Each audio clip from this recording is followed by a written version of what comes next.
This is apropos.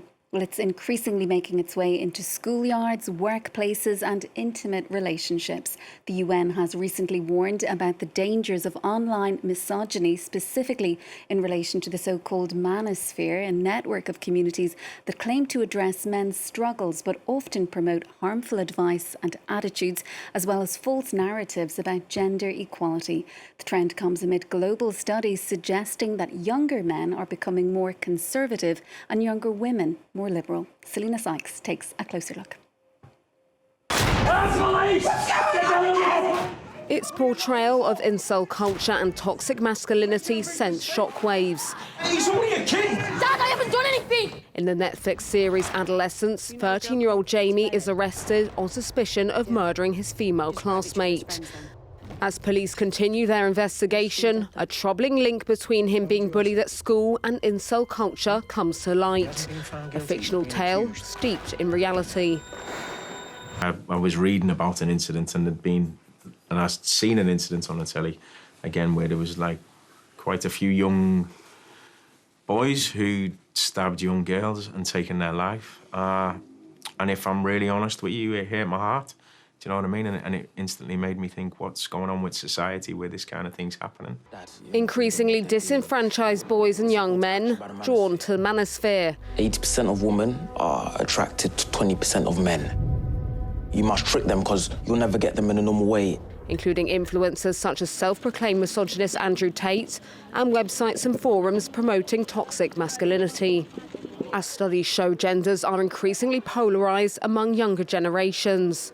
On one side are young women, who as a group are very liberal and galvanised by a dramatic improvement in their rights.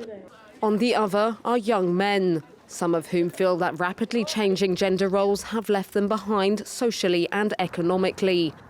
A study in the US found that in 2024, almost half of men aged 18 to 29 say that there is some or a lot of discrimination against men in American society, which is more than older age groups and up from a third for the youngest bracket in 2019. A gender gap that is increasingly reflected in the political landscape. Donald Trump's 2024 election victory is credited in part to his courting of the Manosphere during his campaign, while research is repeatedly showing that rising male support for the far right is a generational shift. A European study found that 21% of young men aged 18 to 29 expressed support for far-right parties, compared to 14% of women in the same age bracket. Researchers said this gap appeared to widen rapidly after 2020, a trend that could have a long-lasting impact on politics and society as a whole.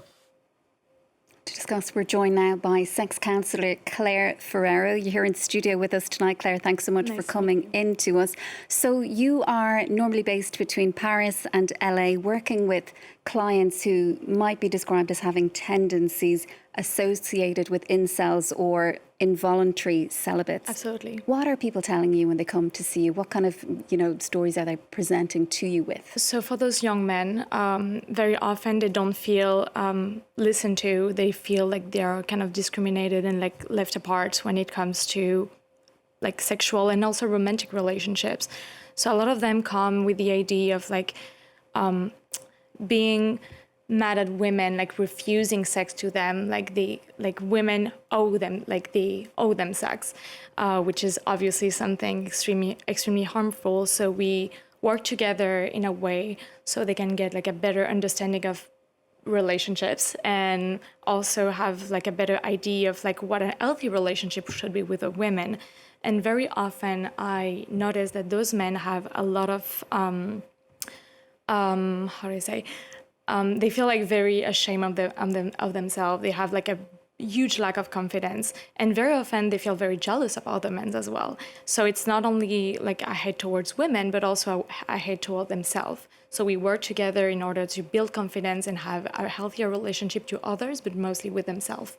And you say as well that many of them have actually undiagnosed mental health issues. Absolutely. Why are they not able to get the help that they need, and why then are they turning to the internet to try and find it? So there is multiple reasons. One of them is mental health is not accessible to everybody. It's very expensive, especially in the US, where healthcare is not accessible to most people. So mental health is obviously like not even a question for those people. Also, there is this idea of mental health being more targeted towards women. Like men feels they couldn't be vulnerable. It feels like for them it's like, oh, I'm weak if I'm seeking for help. So we have to teach them that being vulnerable is okay, seeking help is okay, and not just okay, it's necessary for them, because we notice a lot of like depression tendencies and even like suicidal thoughts for a lot of them. There is like a lot of studies on that. So yeah, we should make it more accessible to them, both financially, but also remove the stigmatization around mental health for them. And people might think initially that, you know, this isn't something that really affects younger men so much, that they might be more open when it comes to expressing their feelings in a way that older generations perhaps were not. Like there's more awareness campaigns now. We've got the Me Too movement. We've got better education in schools. But this doesn't seem to be the case. Why is this particularly affecting younger men? Yeah, actually, they feel like really left out by the Me Too movement. They feel very left out by the LGBTQ movements as well. They feel like they don't belong to anything. So on one hand, they see like their fathers and like grandparents and like older men like having more like a place in society, and they feel like they don't have this place. Also, the economic factors for young people, like having less access to housing, less money in general, make them feel like they are completely left out from society. So instead of seeking help or just like self-reflect about society in general, they much rather go on the internet, like on those forums, and be fed some narratives telling them that they are not the problems. The problem is like the whole society like pushing them away. And so they get fed like hate speeches all the time, and also those people are extremely vulnerable, and it's very easy for those influencers to also sell them products in order to make profit out of them. Yeah, because that's what we're talking about as well. It's not just, you know, that they're being influenced, they're also being treated as a commercial, commercially exploited almost as well. Absolutely. There is like the easiest consumer for any type of market is someone insecure. You can sell basically anything to someone insecure, and those men are really young. Often, they feel feel completely left out, and they could do anything to feel better. And instead of seeking mental health, those influencers promote them easy access to sex, which is in the mouth of those influencers basically assault 101, like sexual assault or sexual harassment 101. They sell them the idea of being rich, so they get trained for crypto or other things that give them the illusion of escaping their situation for like a better life.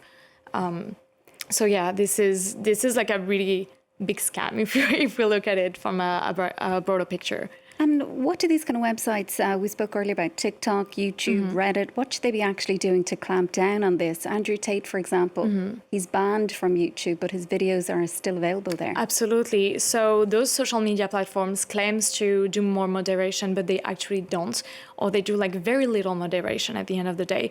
Also, we heard people like Mark Zuckerberg or Elon Musk saying that they want to reduce at the minimum the moderation on their website. So encouraging all those hate speeches against women and against other communities. So those platforms need to have like a more strict approach to moderation. And also those influencers are smart, like they know which phrases to use, they know which wording to use. Instead of saying very openly, extremely harmful words, they're gonna kind of twist it around to make it more acceptable for most people. And how much of a role is the current political climate, particularly when we look to the US, playing in all of this? Oh, it played a lot. We just have to see how podcaster influenced the election. We saw, for example, Donald Trump going on the Joe Rogan podcast, which is like massively listened in the US. It's probably like the most listened podcast in the US. And this podcast also invited a lot of masculinists.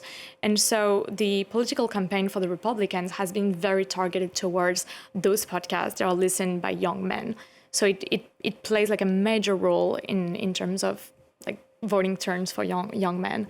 And Claire, how does this all affect women? While younger men are becoming more conservative, it seems women, on the other hand, are becoming more liberal. Absolutely. They're also affected directly. Absolutely. Women are getting more and more progressive. As a response, a lot of those young men feels like, oh, those women are getting more and more feminist. Feminism is a reason why we are lonely. So hence, we're going to hate feminism even more and attack those women even more. Claire, we'll have to leave it there for now. It's a fascinating topic. Sex counsellor Claire Ferrero, thanks so much for coming in to speak with us. Well,